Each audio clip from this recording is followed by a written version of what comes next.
بسم اللہ الرحمن الرحیم۔ لائف لائٹ میں خوش آمدید۔ ہم دنیا کے کئی ممالک میں مہم جوئی کی سیاحت کر چکے ہیں، مگر جتنا مزہ پاکستان میں آیا اتنا کبھی بھی نہیں آیا۔ اگلے سال یہاں زیادہ وقت گزاریں گے۔ یہ الفاظ اپنے شوہر کے ہمراہ پولینڈ سے آئی خاتون مہم جو سیاح مزرور میگڈالینا مینڈیلا کے تھے، جنہوں نے سردیوں کی مہم جوئی کے لیے دنیا کے دوسرے بلند ترین پہاڑ K2 کے دامن میں کیمپ لگایا تھا۔ پاکستان کے شمالی علاقہ جات میں وہ سب کچھ ہے جس کی خواہش ایک سیاح اور بالخصوص مہم جوئی کے شوقین لوگ کر سکتے ہیں۔ مزرور میگڈالینا مینڈیلا مہم جو سیاح ہیں اور ہر سال اپنی سالانہ تعطیلات کے موقع پر کسی نہ کسی ملک میں ایڈونچر یا مہم جوئی کی سیاحت کے لیے جاتی ہیں۔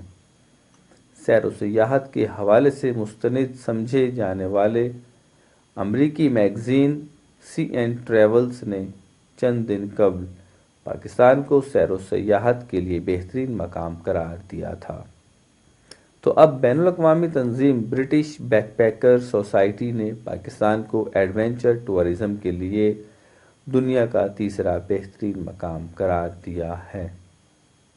برٹش بیک پیکر سوسائٹی کے شریک صدر سیموئل جانسن نے کہا کہ پاکستان کو ایڈونچر ٹورزم میں دنیا کا تیسرا بہترین مقام اپنے ممبران سے رائے حاصل کرنے کے بعد قرار دیا گیا ہے۔ ان کا کہنا تھا کہ ان کے ممبران میں مشہور زمانہ اور تجربہ کار مہم جو ہیں، جن کی رائے کو ایڈونچر ٹورزم کی دنیا میں مقدم سمجھا جاتا ہے۔ ایڈونچر ٹورزم کیا ہے؟ برٹش بیک پیکر سوسائٹی کے دوسرے شریک صدر مائیکل وورل کا کہنا تھا، ایڈونچر ٹورزم میں ہر وہ کام شامل ہوتا ہے جو کوئی عام سیاح نہیں کرتا۔ عام سیاح چاہتا ہے کہ وہ تھکے بغیر ہر قسم کی سہولتوں کے ساتھ سیر و تفریح کرے، کچھ دن ہلا گلا کرے اور واپس اپنے گھر اور کام کے لیے چلا جائے۔ دوسری جانب ایڈونچر ٹورسٹ یا مہم جوئی کا شوقین سیاح خود کو مشکلات میں ڈالتا ہے۔ وہ ان مقامات پر جاتا ہے جہاں پر عام حالات میں بھی عام افراد جانا اور رہنا پسند نہیں کرتے۔ ان کا کہنا تھا کہ کسی بھی مقام میں جا کر نئی وادیاں اور پہاڑیاں تلاش کرنا، یہاں تک کہ نئے کلچر، دم توڑتی تہذیبوں، کھانوں، زبانوں کو دنیا کے سامنے لانا بھی ایڈونچر ٹورزم کہلاتا ہے۔ پاکستان ٹور آپریٹر ایسوسی ایشن کے سابق جنرل سیکریٹری نیک نام کریم کے مطابق چند سال پہلے تک ایڈونچر ٹورزم صرف مشغلہ ہوتا تھا، مگر اب یہ مکمل پیشہ بن چکا ہے اور اس میں باقاعدہ تربیت حاصل کی جاتی ہے۔ پہاڑوں، وادیوں اور صحراؤں میں مہم جوئی کرنا تو ایڈونچر ہے ہی، لیکن اب تو سائیکل، موٹر سائیکل پر یا پیدل سفر کرنا بھی ایڈونچر ٹورزم کا بڑا حصہ ہے۔ پاکستان میں 9/11 کے بعد عملاً غیر ملکی سیاحوں نے پاکستان کا رخ کرنا چھوڑ دیا تھا، مگر مہم جو سیاح اس دوران بھی پاکستان آتے تھے۔ سرکاری اعداد و شمار کے مطابق سال 2018 میں تقریباً 18,000 غیر ملکی سیاحت کے لیے پاکستان آئے تھے، جبکہ یہی تعداد سال 2014 اور سال 2015 میں تقریباً 6,000 اور 7,000 تھی۔ سال 2016 اور 2017 میں بالترتیب 10 اور 11,000 تھی۔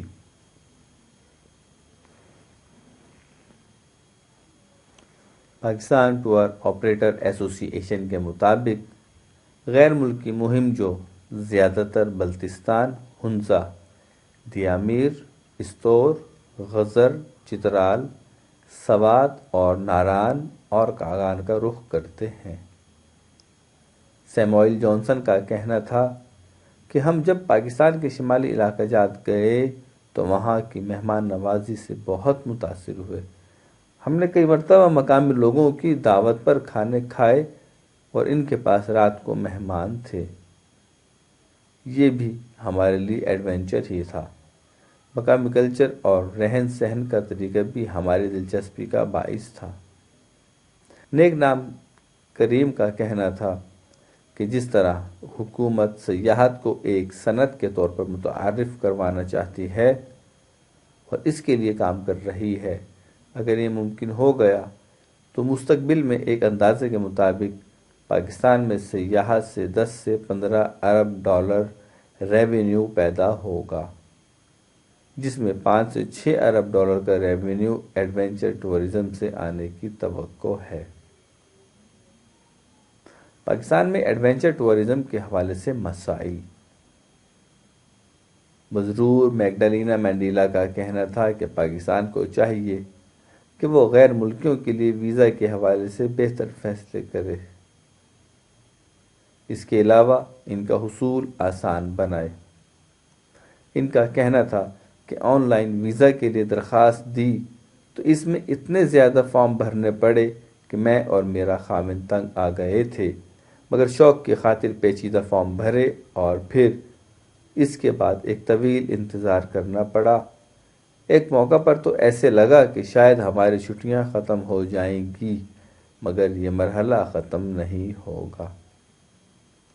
ان کے مطابق اسی طرح کیٹو کے دامن پر موجود پورٹرز یا کلی بھی زیادہ تربیت یافتہ نہیں تھے۔ سردیوں میں دیکھا کہ کیٹو کے دامن میں کیمپ لگے ہوئے تھے، اب یہ کیمپ وہاں پر گند بھی پھینک رہے ہیں۔ کیٹو سمیت دیگر بلند و بالا پہاڑ سونے و جواہرات سے زیادہ قیمتی ہیں، اگر وہاں پر گند ہوگا تو پھر یہ قیمتی دولت خطرے میں ہوگی۔ اس قیمتی دولت کو بچانے کے لیے اقدامات بھی کرنے ہوں گے۔ الپائن ٹور آپریٹر کے محمد علی کا خیال تھا کہ غیر ملکیوں کو سیکیورٹی نام پر بہت زیادہ پریشان کیا جاتا ہے۔ اسلام آباد سے نکل کر جب وہ شمالی علاقہ جات کی طرف جاتے ہیں تو ہر مقام پر ان سے پاسپورٹ طلب کیے جاتے ہیں،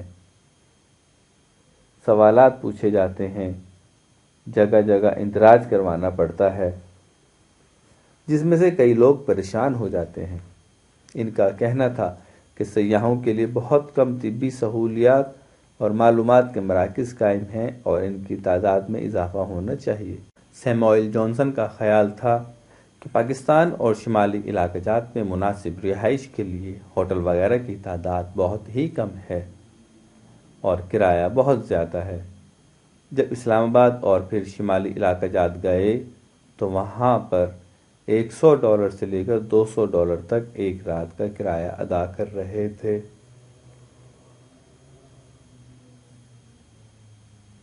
ان کا کہنا تھا کہ یہ کرائے باقی دنیا جدید ترین ممالک اور پھر پاکستان کے پڑوسی ممالک سے بھی بہت زیادہ ہیں اور مناسب کرایوں پر مناسب رہائشیں قائم کرنا ہوں گی۔ مائیکل وورل کا کہنا تھا کہ پیشہ ور اور بڑی مہم جوئیاں کرنے والے تو پاکستان کے بلند و بالا پہاڑوں میدانوں سے واقفیت رکھتے ہیں، مگر اس کے برعکس شوقین اور مشغلہ نئے طور پر اختیار کرنے والے مہم جو واقفیت نہیں رکھتے۔ ان کے لیے پاکستان کو چاہیے کہ وہ اپنا بین الاقوامی برانڈ لانچ کرے، بین الاقوامی ٹور کمپنیوں سے رابطے پیدا کرے اور ان کو سہولتیں فراہم کرے۔ نیک نام کریم کے مطابق سیاحت اب صنعت اور پیشہ بن چکی ہے، اس لیے اس میں تربیت یافتہ لوگوں کی ضرورت ہے، مگر پاکستان میں ایسے ادارے بہت کم ہیں جہاں پر سیاحت کے حوالے سے کوئی تربیت فراہم کی جاتی ہو۔